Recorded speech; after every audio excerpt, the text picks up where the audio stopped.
When multiple officials at the Nevada test site go quiet at the same time, we should start paying attention. The USGS says tectonic, but the timing says otherwise.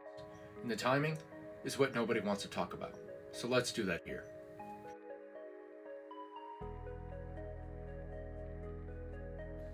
On March 14, 2026, a seismograph in Mercury, Nevada recorded a 3.4 magnitude event at a depth of 800 meters.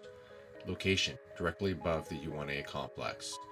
The USGS classified it as tectonic, but 3 former NNSA officials disagree. One of them told us, on background, that the United States may have just ended a 34-year moratorium. So what really shook the Nevada desert in March? And why won't anyone in Washington answer the question?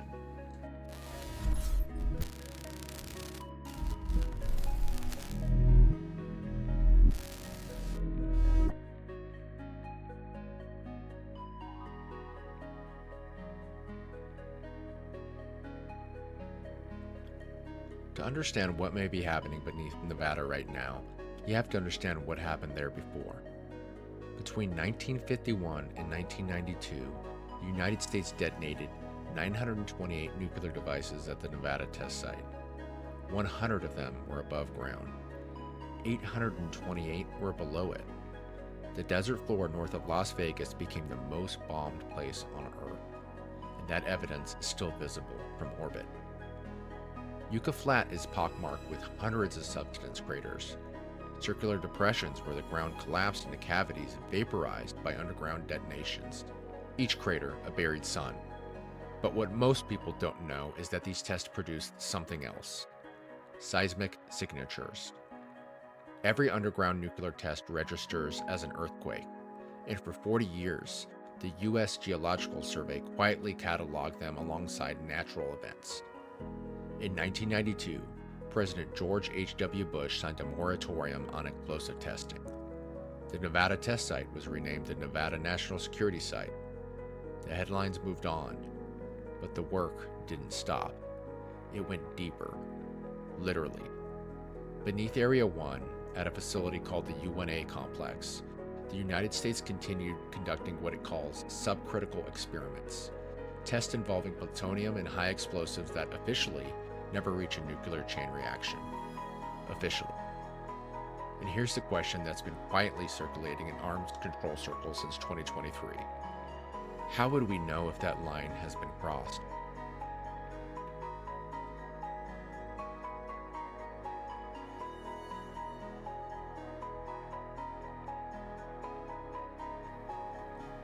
In the summer of 2023, 2 independent research teams published findings that rattled the global arms control community. The first came from CNA, a federally funded research center in Virginia. The second came from the James Barton Center for Nonproliferation Studies at the Middlebury Institute. Both teams have been analyzing commercial satellite imagery of 3 locations. The first, Lop Nur, China's nuclear test site in the Xinjiang Desert. Satellite imagery from 2017 through 2023 showed a dramatic expansion, new tunnels, new support infrastructure, a 5th drilling area, increased vehicle activity at facilities that had been dormant for years. The second, Novaya Zemlya, Russia's Arctic archipelago test site. Same pattern, new buildings, cleared tunnel entrances, activity at a level not seen since the Soviet era. And the third, Nevada, the U1a Complex, where new shafts have been drilled and ventilation infrastructure expanded. CNN reported on these findings in September of 2023. The US government acknowledged the imagery but offered no explanation for the Nevada expansion beyond subcritical research. Robert Floyd, head of the Comprehensive Nuclear Test Ban Treaty Organization, issued a public statement urging all nations to refrain from resuming explosive testing. 3 nations, all preparing, none confirming.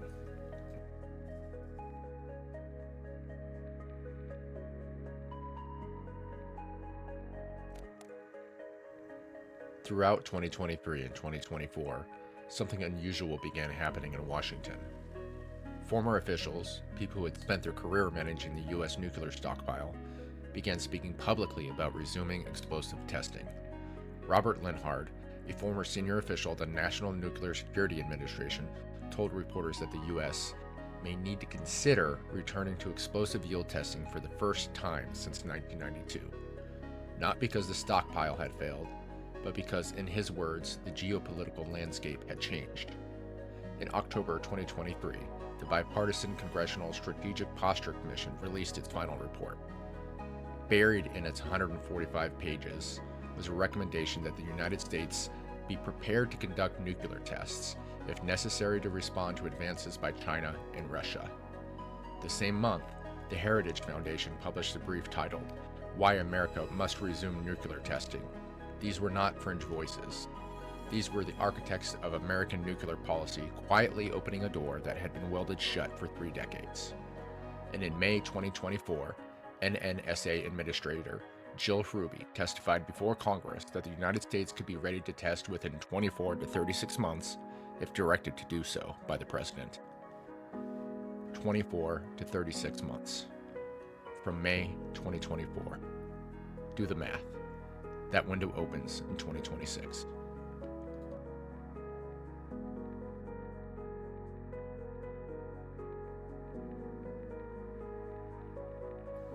Which brings us to what happened this year. Beginning in late January 2026, the U.S. Geological Survey began logging an unusual cluster of small seismic events in southern Nye County, Nevada. By mid-March, the count had passed 140 distinct events, magnitudes ranging from 1.8 to 3.4. On its surface, this is not extraordinary. Nevada sits within the Basin and Range Province, one of the most tectonically active regions in the continental United States. The state averages thousands of small earthquakes per year. Swarms are common, but 4 things about this swarm are unusual. First, the location. The epicenter cluster centers on a roughly 12-kilometer area overlapping the southern edge of the Nevada National Security Site, specifically the corridor between Yucca Flat and the U1a Complex. Second, the depth. The vast majority of these events are occurring between 600 meters and 1.2 kilometers below the surface. That is shallow. Naturally occurring tectonic earthquakes in the Basin and Range Province typically originate between 5 and 15 kilometers deep. Third, the waveforms. Independent seismologists, including a team at the University of Nevada, Reno, have noted that several of the events show what's called an impulsive P-wave arrival, a sharp, sudden onset more consistent with explosive events than a tectonic slip. And fourth, the timing. The swarm began approximately 4 days after a public statement from China's foreign ministry refusing to engage in arms control talks. And it intensified after a Russian announcement of strategic exercises near Novaya Zemlya. Coincidence is possible. Coincidence is statistically often the answer, but the pattern is worth examining.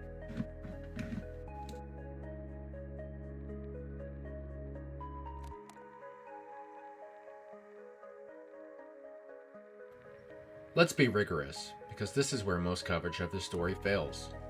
The natural explanation for the 2026 swarm is plausible and supported by mainstream seismology. The Basin and Range Province is undergoing active east-west extension at roughly 1 centimeter per year. The crust is being pulled apart. Faults shift constantly, and these swarms can occur with regularity, most famously the 2000 Mogul swarm near Reno and the ongoing activity around the Long Valley caldera in California. In 2020, a magnitude 6.5 earthquake struck near Tonopah, just 100 miles from the test site. No one suggested it was a nuclear test, because it wasn't. In researching this episode, we reached out to Dr. Graham Kent, director of the Nevada Seismological Laboratory. He did not respond to our request for comment, but his public statements on the 2026 swarm are unambiguous. The activity fits known patterns of basin margin fault behavior. The shallow depth is unusual, but not unprecedented. Some Nevada swarms originate as shallow as 2 kilometers due to geothermal and hydrothermal processes. Kent and other seismologists have also noted, in published commentary, that modern nuclear explosive tests would produce a single distinct large event, not a sustained swarm of small ones. A 1 kiloton underground detonation registers around a 4.0. A sub-kiloton hydronuclear experiment might register in the high 2s or low 3s, but it would be one event, not 140. So if these are tests, they're not full yield detonations. They would have to be something else. Which brings us to a category that has occupied arms control specialists for decades, the so-called gray zone between subcritical experiments and a full nuclear yield.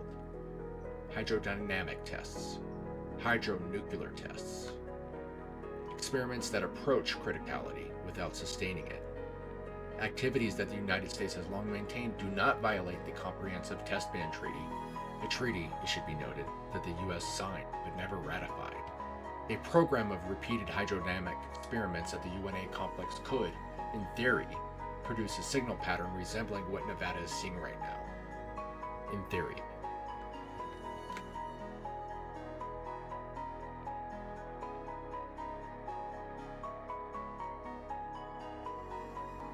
So where does this leave us? Let's separate what is documented from what is speculation, because the line matters. Documented. The United States has the infrastructure to resume some form of explosive testing on a timeline that intersects with 2026. This is on the public record. NNSA Administrator Ruby said so under oath. Documented. China and Russia have expanded their test site infrastructure in ways consistent with preparation for testing. Multiple independent satellite analysis confirm this. Documented. Former senior officials in bipartisan commissions have publicly recommended that the United States prepare to resume testing. Documented. The seismic swarm of unusual shallow depth is occurring directly above the active classified facilities in Nevada, beginning in early 2026. Not documented. That any of these events are nuclear or hydronuclear in origin. The USGS classifies all of them as tectonic. The NNSA has issued no statement acknowledging unusual activity at U1a. Not documented. That the U.S. government has in fact crossed any threshold of the Comprehensive Test Ban Treaty. But here is what is also true. In 1957, when the Atomic Energy Commission was conducting atmospheric tests at Nevada, it told American citizens downwind that there was no health risk. That statement was false. The government knew it was false. It took 40 years and the Radiation Exposure Compensation Act of 1990 to acknowledge what the documents had said all along. In 1979, a satellite detected what appeared to be a nuclear test signature in the South Atlantic, the so-called Phelan incident. The U.S. government's public position remains that the event is unexplained. Declassified documents released in 2006 suggest the intelligence community concluded otherwise within weeks. The history of nuclear testing is a history of official denial running parallel to operational reality. That is not a conspiracy. That is the documentary record. So when seismographs in Mercury, Nevada recorded 140 unusual shallow events directly above a facility designed for plutonium experimentation, in the exact year that senior officials told Congress the United States could be ready to test. The question is not whether to be suspicious.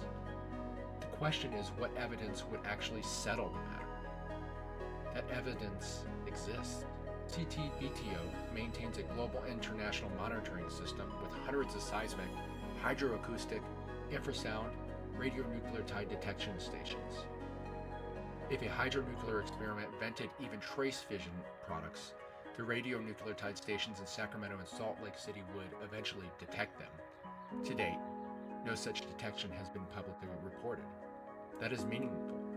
It does not close the case, but it weighs against the strongest version of suspicion. The most honest conclusion we can offer is this. The 2026 Nevada swarm is probably tectonic. The pattern fits basin and range geology. The absence of radionucleotide detections is significant. The seismological community's consensus deserves weight. But the timing is uncomfortable. The shallow depths are unusual. The political environment is the most testing permissive it has been since 1992. And the institutions responsible for telling us the truth about what happens beneath the desert have, historically, told us less than the truth. The ground beneath Nevada remembers. The question is whether it's remembering or if it's recording something new.